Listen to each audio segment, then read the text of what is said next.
ની દ્રષ્ટિ હોવી જોઈએ નહીં. અમુક માણસો ગુલાબમાં કાંટા નિહાળે છે ને અમુક માણસો કાંટાની અંદર ગુલાબ નિહાળે છે. એને શું કહેવાય? Positive Outlook. હંમેશા પોઝિટિવ પોતે વિચાર પોતે માણસે પોતે કરવો જોઈએ.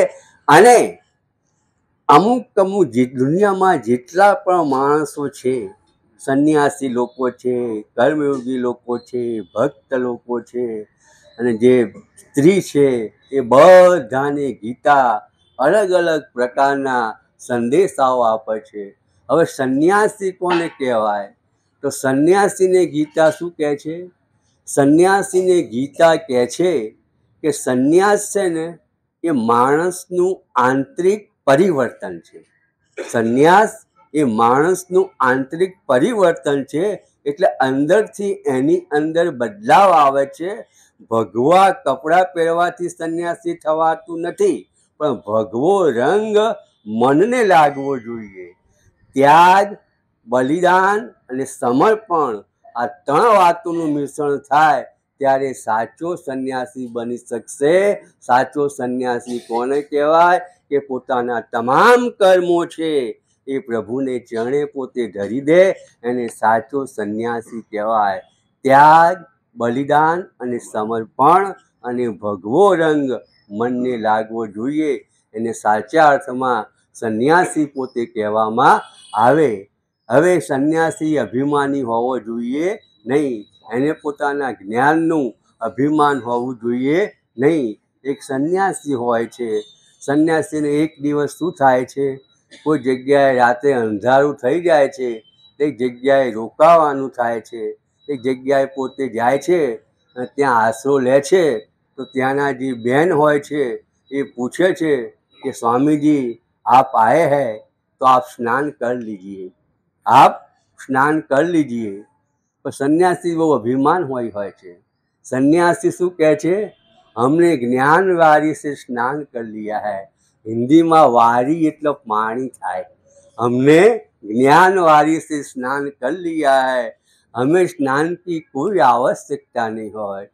બેન વિચાર કરે છે કે આ માંજા દોઢ ડાયો લાગે છે કે એટલે કશો વાંધો નહીં કે સ્વામીજી कोई बात नहीं, आप थोड़ी देर बैठो, आपके लिए मैं भोजन का प्रबंध करती हूँ. એટલે બહેનો કેવી હોય? એને વિચાર કર્યો કે આ સંન્યાસીને ઠેકાણે તો લાવવો જ પડશે કે એટલે પછી રસોઈ બનાવવાની તો બહેનના હાથમાં હોય. એટલે તીખી ટમટમતી રસોઈ બનાવે છે કે સ્વામીજી રસોઈ તૈયાર હો ગઈ, આપ ખાના ખા લીજીએ કે. એટલે સંન્યાસી પછી આમ ખાવા માટે જે મોંમાં મૂકે છે ને તો વાળ આખા ઊભા થઈ જાય છે. પછી કે પાણી પાણી, કે સન્યાસી આપ જ્ઞાનવારી से अपनी प्यास बुझा लो. आप ज्ञानवारी से स्नान कर सकते हो तो ज्ञानवारी से आपकी प्यास भी बुझा लो. એટલે સંન્યાસને થાય કે હું જે બોલ્યો એ ખોટું પોતે બોલ્યો. એટલે કહેવાનું તાત્પર્ય શું છે કે આ પ્રકારનું જ્ઞાનનું અભિમાન માણસે પોતે રાખવું જોઈએ નહીં. ત્યાર પછી આવે છે સ્ત્રી વર્ગ.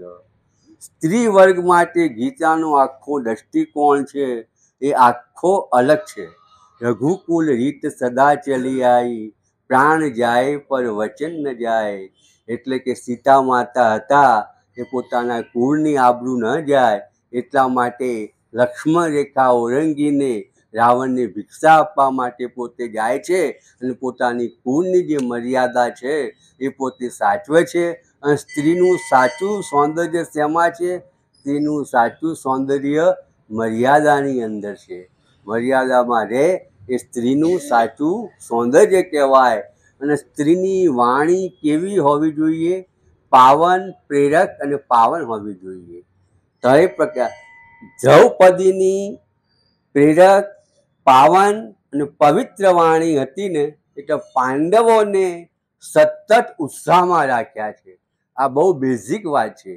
દ્રૌપદીની વાણી જે પ્રકારની હતી એ તો પાંડવો અંદર અંદર પ્રતિજ્ઞા કરી બેસતા હતા. એ વખતે દ્રૌપદી તેમને શાંત આ પ્રમાણે પોતે પાડતી હતી. ટૂંકમાં સ્ત્રી છે ને એ ધારે તો ઘરને સ્વર્ગ પણ બનાવી શકે છે, ધારે તો નરક પણ પોતે બનાવી શકે છે. સ્ત્રીને મહિલા પણ કહેવામાં આવે છે. મહાન હિતકારી લાજવંતી, અને સ્ત્રીઓએ હંમેશા વિચાર કરવો જોઈએ કે હું મહાન કાર્ય કરવા માટે જન્મી છું. હું અબળા નથી પણ હું સબળા છું. હું અબળા નથી પણ સબળા છું, એવો વિચાર મહિલાઓએ કરવો જોઈએ. કારણ કે સ્ત્રીની અંદર જબરજસ્ત શક્તિ પડી છે. એ શક્તિનું એને પોતે ખબર નથી. ભગવાને પુરુષ કરતાં સ્ત્રીમાં આ પ્રમાણે વધારે શક્તિ આપી છે. અને ભગવાનને જલ્દી કોણ પ્રાપ્ત કરી શકે? પુરુષ કરતાં સ્ત્રી હોય ને એ જલ્દી ભગવાનને પ્રાપ્ત કરી શકે. કારણ કે સ્ત્રી પોતાના પતિની અંદર પોતાનું જીવન સમર્પિત કરી દે છે. તો ભગવાનનું પણ જો આ રીતે કરે તો સ્ત્રી એકદમ ઝડપી રીતે પોતે પરમાત્માને પોતે પ્રાપ્ત પોતે સ્ત્રી પોતે કરી શકે છે. જેવી રીતે સ્ત્રી માટે ગીતા પ્રમાણે દ્રષ્ટિકોણ આપે છે. આ બધી વાતો કહેવાની શા માટે જરૂર?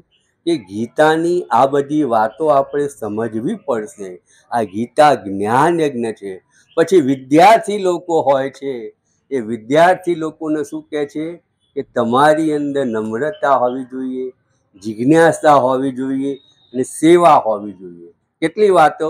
નમ્રતા, જિજ્ઞાસા અને સેવા હોવી જોઈએ. હવે નમ્રતા વગર જ્ઞાન આપણને મળે, આપણે નમ્રતા ના રાખીએ, નમ્રતા વગર જ્ઞાન મળે ને તો મળે તો એ ટકતું નથી, અને કદાચ ટકે ને તો એ શોભતું પણ નથી. દ્રોણાચાર્યના 2 શિષ્યો હતા, અર્જુન હતો અને દુર્યોધન હતો. એનો દાખલો આપણી નજર સમક્ષ પોતે છે. નમ્રતા હોવી જોઈએ. નમ્રતા આવ્યા પછી હંમેશા પ્રશ્નો પૂછવાની ઇંતજારી હોવી જોઈએ. પ્રશ્નો પૂછવા જોઈએ, એટલે જેને જિજ્ઞાસા પોતે કહેવાય.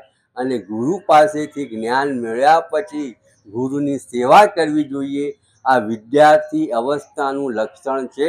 પણ સાથે સાથે ગુરુમાં પણ જ્ઞાન હોવું જોઈએ. ગુરુ તત્વદર્શી હોવો જોઈએ. અનુભવનો નિચોડ, જ્ઞાનનું ઊંડાણ અને કર્મયોગની સાધના એની પાસે હોવી જોઈએ. તો શિષ્યને એ સારું પોતે જ્ઞાન પોતે આપી શકશે. આ 3 વાતો ગુરુમાં પણ પોતે હોવી જોઈએ. તો વિદ્યાર્થી સરસ રીતે પોતે વિદ્યા મેળવી શકશે અને શિષ્ય પણ પોતે શિષ્ય તરીકે પોતે રહી શકશે. એટલે વિદ્યાર્થીને પણ ગીતા આ રીતે પોતે સમજાવે છે. પછી આગળ પોતે જઈએ તો જે લોકો કર્મયોગી વિષય છે ને, બહુ ગંભીર વિષય છે. આ બધી વાતો આપણે સમજવી તો પડશે. કારણ કે ગીતા અને જ્ઞાન સાંભળવા માટે આપણે અહીંયા પોતે આવ્યા છીએ. એ ગીતા અમુક લોકોને શું કહે છે, કેવી રીતે જીવન પોતે જીવવું જોઈએ. જે કર્મયોગી લોકો હોય છે, એ કર્મયોગીને ગીતા શું કહે છે? કર્મયોગીને ગીતા કહે છે આપણને બધાને નાનપણથી મોઢે છે, કર્મણેવા અધિકારસ્તે મા ફલેષુ કદાચન. તારું કર્મ કરવામાં અધિકાર છે, ફળમાં તારો અધિકાર નથી. અને જો તું કર્મ કરે અને ફળની આશા ના રાખે, કર્મમાં તું પોતે તલ્લીન બની જા. જો તું આ પ્રમાણે નહીં કરે તો અડધું મન કર્મમાં રહેશે, અડધું મન ફળમાં રહેશે. એટલે યોગ્ય કામ તું પોતે કરી શકીશ નહીં. તો આ સિદ્ધાંત આપણે યાદ રાખવાનો. આપણને બધાને આ પ્રમાણે યાદ પોતે છે. કર્મ એવા અધિકારસ્તે મા ફલેષુ કદાચન.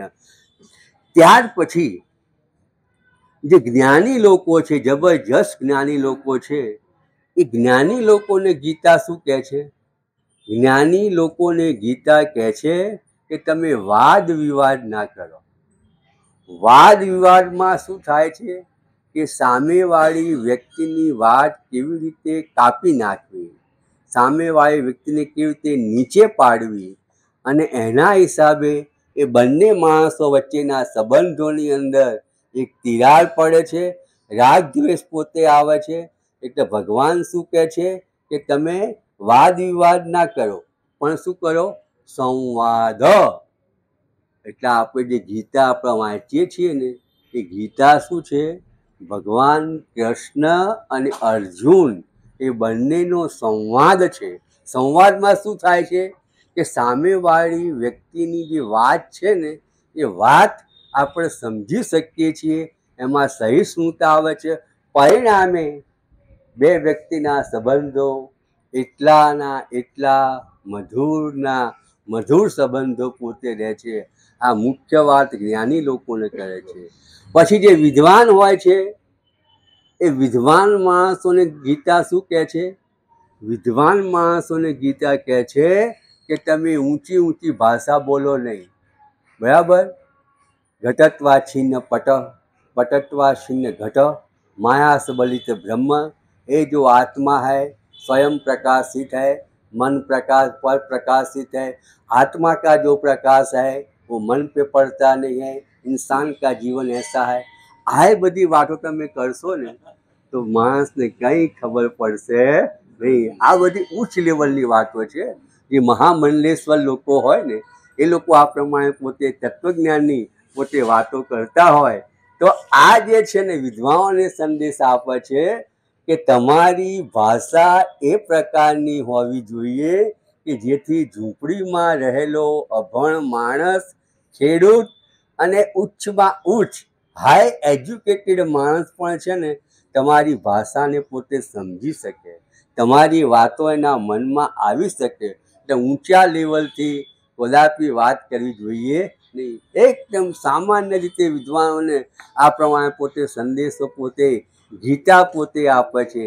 અને ત્યાર પછી ભક્ત લોકોને ગીતા કહે છે. ભક્ત લોકોને ગીતા શું કહે છે કે નમે ભક્ત પ્રણશ્યતિ ઉપદ્રષ્ટા હનુમંતા ભરતા ભોગતા મહેશ્વર. આ બધી એની અવસ્થાઓ પોતે છે. એટલે ભગવાન કહે છે કે આ અવસ્થાએ પહોંચ્યા પછી કે એનું ભરણ પોષણ પોતે હું કરું છું, એની જવાબદારી હું લઉં છું, એને કદાપી એનો નાશ થવા દેતો નથી. એ ભક્તને કાયમ કે હું સંભાળ પોતે લઉં છું, આવું ભક્તને કહે છે. ત્યાર પછી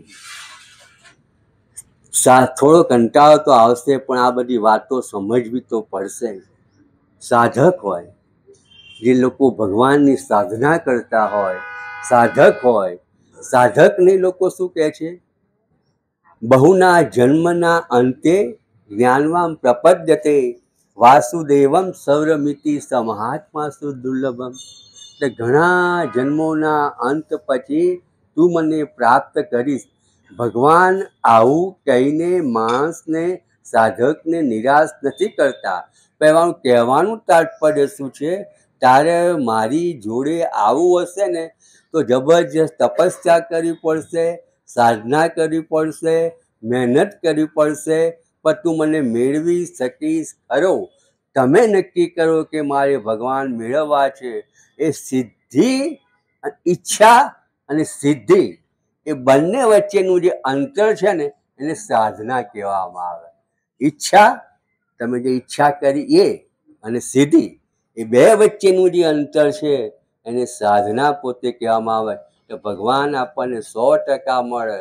પેલા ડોશીમાં જેવું કે ડોશીમાં મેં 4 દિવસ પહેલાં વાત કરી હતી કે ડોશીમાં હતા, હિમર્થનું પ્રવચન સાંભળવા જતા હતા તો બધા એને કહે છે કે અમને આમાં કંઈ ગતાગમ પડતી નથી. એ કંઈક હતો પણ તમે તો અભણ છો, તમને શું સમજણ પડે છે? તો ડોશીમાં શું કહે છે કે ભલે મને સમજણ ના પડે પણ એટલી ખબર પડે છે કે આ માણસ ભગવાન મારી સાથે છે, ભગવાન દૂર નથી, ભગવાન પારકો નથી, ભગવાન મેળવવા સહેલા છે, ભગવાન આપણું ધ્યાન રાખે છે, શરીરનું લોહી લાલ બનાવે છે. આ બધી 5-6 સેન્ટન્સ મગજમાં યાદ રાખીને હું સાંભળવા માટે જાઉં છું. પછી એ ગમે તે બોલતો હોય. એટલે ટૂંકમાં કહેવું તાત્પર્ય શું છે કે આપણે અભણ હોઈએ ને તો આપણે કંઈ ચિંતા કરવાની જરૂર નથી. આ 5-6 સેન્ટન્સ આપણે પોતે યાદ રાખીએ ને તોય આપણો ઉદ્ધાર થઈ જાય કે ભગવાન કે આ માને મળવા માટે તો આ પ્રમાણે પોતે આપે છે. ટૂંકમાં આ પ્રમાણે માણસે પોતે એને ઉપદેશ આપે સાધકને, એટલે સાધક પણ પોતે ભગવાનને પ્રાપ્ત. છેવટે ગીતાનો હેતુ શું છે? માણસને માર્ગદર્શન આપવાનો છે. સત્યમ શિવમ સુંદરમનો સરસ પોતે રસ્તો ગીતા આપણને બતાવે છે. પણ ખોટે રસ્તે આપણે જતા ના રહીએ એટલા માટે ભગવાન સતત આપણને આ પ્રમાણે ચેતવે છે. ગીતાના જેમ આપણે ગઈકાલે વાત કરી